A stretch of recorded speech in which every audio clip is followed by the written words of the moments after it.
ఎందుకు ఎన్నికల ముంగల మందకృష్ణ మాదిగ గారు ఇంతమందితో మహాధరణ ఏర్పాటు చేయడానికి కారణం ఏంటి?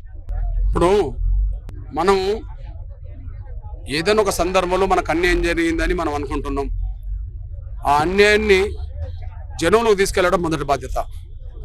ఆ అన్యాయాన్ని కూడగట్టి ఆ అన్యాయానికి వ్యతిరేకంగా నిరసన వ్యక్తం చేయడం కూడా రెండో బాధ్యత.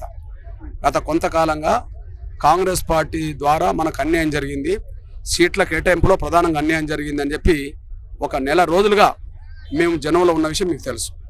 కానీ ఆ జనంలో ఉండడం కాదు, కాంగ్రెస్ పార్టీకి మాదిగల నిరసన కూడా తెలియాలి అని చెప్పి వాళ్ళ నిరసన ధర్నా ఏర్పాటు చేశాం. ఇందిరా పార్కులో ధర్నాలు ఎన్నో జరుగుతాయి కదా. ఎందుకు జరుగుతాయి అంటే అన్యాయం జరిగిందనో లేకపోతే న్యాయం కావాలనో ధర్నాలు జరుగుతాయి. అట్లనే కాంగ్రెస్ పార్టీ మాకు అన్యాయం చేసింది అని కాంగ్రెస్ పార్టీని ఎదుర్కోవడానికి నిరసన వ్యక్తం చేయడానికి ఈ ధర్నా కార్యక్రమం పెట్టాము. మీరు చూశారు, ఇంత ఎండలో కూడా మరి స్వచ్ఛందంగా వేలాది మంది కార్యకర్తలు తయారులు వచ్చారు. వాళ్ళకి సందేశం వెళ్ళిపోయింది. ఈ వారం రోజుల పాటు ఖచ్చితంగా వాళ్ళు మండలాలకు వెళ్తారు, గ్రామాలకు వెళ్తారు, ఇంటింటికి వెళ్తారు. కాంగ్రెస్ పార్టీకి ఓటు వేయొద్దని చెప్పి మా వాళ్ళని చైతన్యం చేస్తారు. ఖచ్చితంగా కాంగ్రెస్ పార్టీకి ఓటు వేయకుండా చూస్తారు. కానీ మరోవైపు బీజేపీ అధికారంలోకి వస్తే ఏదైతే రిజర్వేషన్లను ఎత్తివేస్తుంది, ఎస్సీ ఎస్టీ బీసీ మైనార్టీలకు అన్యాయం జరుగుతుంది అంటూ రాజ్యాంగ పరిరక్షణ దీక్ష కూర్చున్నారు గాంధీ భవన్ లో. మీ యొక్క వెనుకబడిన తరగతి కాబట్టి మాదిగ బిడ్డలంతా కూడా ఏం చెప్తారు? వాళ్ళు చేయాల్సింది రాజ్యాంగ పరిరక్షణ దీక్ష కాదు. కాంగ్రెస్ పార్టీలో రాజకీయంగా మాదిగల పరిరక్షణ దీక్ష చేసుకుంటే బాగుండేది. అక్కడ కాంగ్రెస్ పార్టీలో మాదిగల రాజకీయ పరిరక్షణ దీక్ష చేసుకుంటే బాగుంటుంది. ఎందుకంటే రాజ్యాంగం బాగానే ఉన్నది, రిజర్వేషన్లు బాగానే ఉన్నాయి, రాజ్యాంగానికి డోక లేదు, రిజర్వేషన్ డోక లేదని చెప్పి ప్రధానమంత్రి చెప్తున్నాడు. రాజ్యాంగానికి ఏ రకంగా ప్రమాదం వచ్చినా దాన్ని ఎదుర్కొంటా, నా ప్రాణం ఉన్నంత వరకు రిజర్వేషన్ జోలికి రాజ్యాంగం జోలికి వాళ్ళు రాకుండా అడ్డుకుంటా అని చెప్పి గౌరవ నరేంద్ర మోడీ అన్నాడు.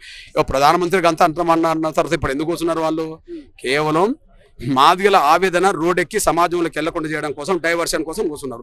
కూర్చోవాల్సింది రాజ్యాంగ పరిరక్షణ కోసం కాదు. రాజ్యాంగానికి ప్రమాదం వస్తే కదా, రిజర్వేషన్లకు ప్రమాదం వస్తే కదా. అసలు ప్రమాదం ఎవరికి వచ్చింది? వాళ్ళకే ప్రమాదం వచ్చింది.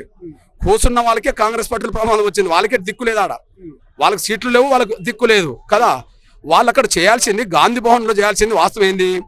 కాంగ్రెస్ పార్టీలో మాదిగల పరిరక్షణ, రాజకీయ పరిరక్షణ దీక్ష వాళ్ళు చేయాలి. అది చేయకుండా ఇది చేయడంలో వచ్చేది ఏమున్నది? కేవలం వాళ్ళ రక్షణ కోసం కూడా వాళ్ళు ప్రయత్నం చేయరని రేవంత్ రెడ్డి ఏం చెప్పమంటే ఏది చెప్తే గదే చేస్తారని చెప్పి రేవంత్ రెడ్డి భజన పడలే తప్ప మాదిగల అస్తిత్వాన్ని కూడా కాంగ్రెస్ పార్టీలో కాపాడుకోలేనంత బలహీనులు వాళ్ళనేసి రుజువు అవుతాను. కానీ మందకృష్ణ మాదిగ గారు బీజేపీ నాయకులు, కొంతమంది ఎంపీ అరవింద్ కావచ్చు, కొంతమంది నాయకులు అది రాజ్యాంగాన్ని మార్చే అధికారం మాకుంది, మార్చొచ్చు అనేటువంటి స్టేట్మెంట్ కూడా గతంలో తీస్తారు. ఎట్లా చూస్తారు? అటువంటి వాళ్ళకి మీరు ఎట్లా మద్దతు ఇస్తారు? అటువంటి కామెంట్స్. ఒక విషయం గమనించండి, ఇప్పుడు ఎవరో మాట్లాడినారు కాదు, ఈ దేశాన్ని పరిపాలిస్తున్నది ప్రధానమంత్రి. 370 సీట్లు లోక్సభలో బీజేపీకి ఉన్నాయి, పొత్తుతో కలుపుకుంటే 400 ఉన్నాయి.